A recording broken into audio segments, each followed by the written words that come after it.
तो आपको याद होगा कि इसी गर्दनी बाग में 8 दिन हम लोग धरना पर बैठे रह गए। आप लोग क्या कहीं नहीं जा रहे हैं?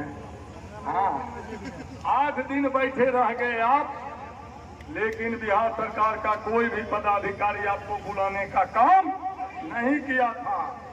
और इस बार जो आपने बिहार सरकार के साथ जो कार्य किया है, नतीजा और गैजन उसका परिणाम हुआ है। वह समझ गया कि फिर 2017 वाला में खेला ये लोग कर देगा। समझ गए, जिस कारण से सेम डेट में आप जो ही आए तो ही आपको बुलाने का काम किया और आपका मेमोरेंडम लेकर के सारे बिंदुओं पर बात किया है। और अंदर की बात है, सचिवालय में भी सरकार में भी आपका फाइल नीचे ऊपर हो रहा। इस संबंध में हम लोग उसको दे करके और उससे आश्वासन मिला है।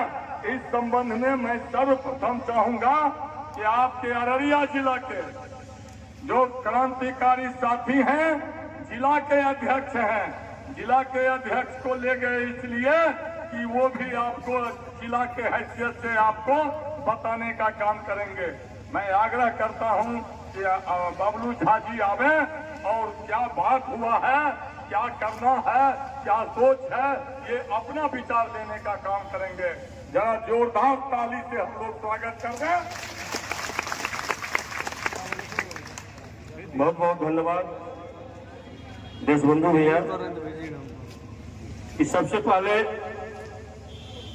कि आप सभी मंचासीन जितने भी हैं हमारे पूरे सूबे बिहार के गार्जियन हैं, लेकिन आपने बिहार से एक प्रतिनिधि को लिया ताकि विश्वास हम सबों के बीच बनी रहे।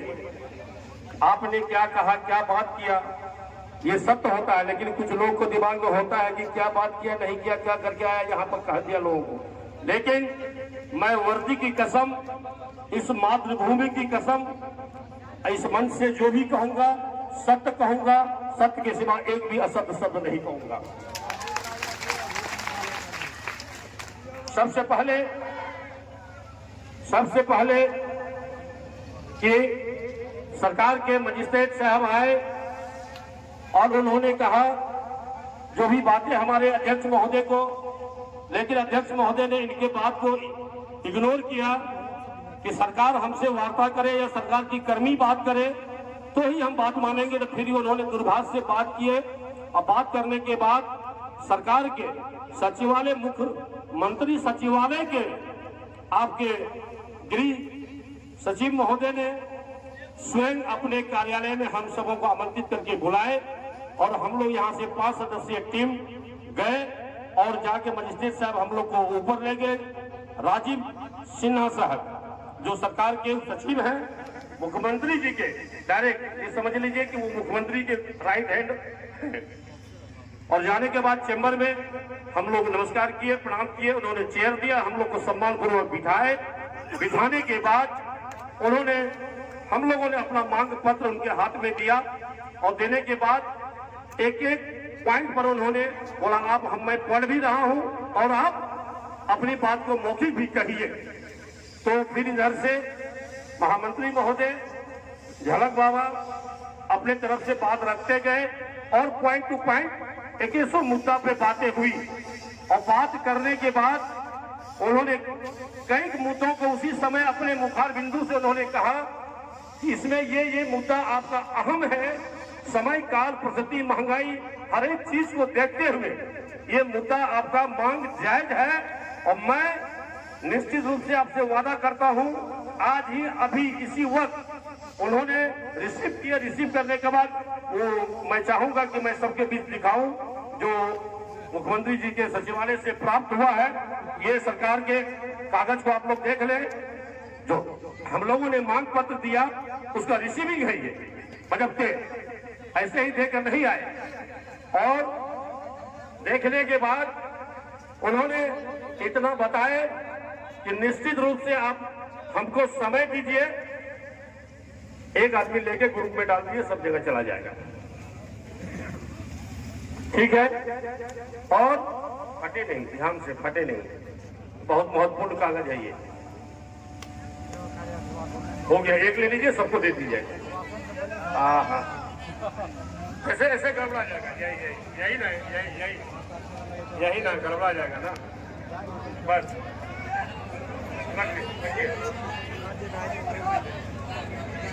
ग्रुप में चल जाएगा। उसके बाद हम लोग अनुशासन में रह करके अपनी सारी पीड़ा, अपने भाइयों का पीड़ा, अपने विभाग का पीड़ा हम लोगों ने रखा, और मैं उनको भी यहाँ के इस मंच के माध्यम से धन्यवाद देता हूँ। उन्होंने बारीकी से आधे घंटे का पूरा समय दिए, हर एक मुद्दा को उन्होंने सुनने के बाद बोले मैं आज ही प्रधान सचिव महोदय के को मैं यहाँ से अपने जो चैनल है, चैनल से ही ना मुख्यमंत्री जी के तहत जाएगा, कोई दुकान तो नहीं है कि पैसा दिए सामान ले लिए, प्रोसेस है हर एक चीज में। और उन्होंने कहा कि आप हमको दिसंबर तक का समय दीजिए, और सुन लीजिए आपके हमारे चिल्लाने से नहीं होगा ना, आप हमको दिसंबर तक का समय दीजिए, और निश्चित रूप से दिसंबर से पहले जो भी आपकी मांगे, जायज मांग है, निश्चित रूप से सरकार द्वारा घोषणा कर दी जाएगी। और ये मैं वादा करता हूं, उन्होंने कहा कि मैं वादा करता हूं अति शीघ्र आपका मांग और आपका फाइल भी चर्चा में चल रहा है। लेकिन आज का जो कार्यक्रम आप लोग का हुआ, मुझे ऊपर से आदेश हुआ, इसलिए मैंने आपको वार्ता के लिए बुलाया। इसीलिए हम लोगों ने उस दिसंबर को काट के करवट प्रार्थना किया। प्रार्थना करने के बाद कहा कि हम लोग सर 1 महीना ज्यादा आपको समय देंगे, क्योंकि दशहरा समाप्त हुआ, दिवाली जा रही है, आ रही है, छठ है, और 15